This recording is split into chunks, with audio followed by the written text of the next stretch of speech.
তো বন্ধুরা, আজকের গল্পটি হচ্ছে তিন বন্ধুকে নিয়ে।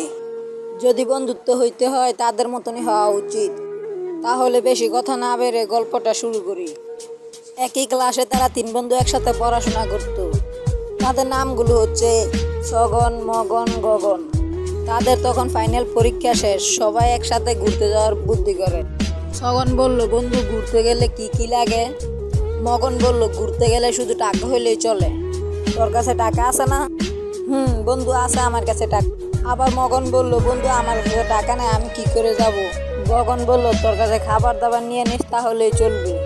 তাহলে চল, সবার বাড়িতে গিয়ে যেই সব বলছি সেই সব নিয়ে নি। সগন আর মগন বলে উঠলো, বন্ধু তুই কিছু নিবি না? গগন বলল, হ্যাঁ বন্ধু আমি নিবো, আগে আয় সবাই বাড়িতে গিয়ে টাকা পয়সা নিয়ে নে। টাকা পয়সা নেওয়ার পর তারা সবাই বাসে উঠলো, বাসে উঠে চলে গেল ঘুরতে।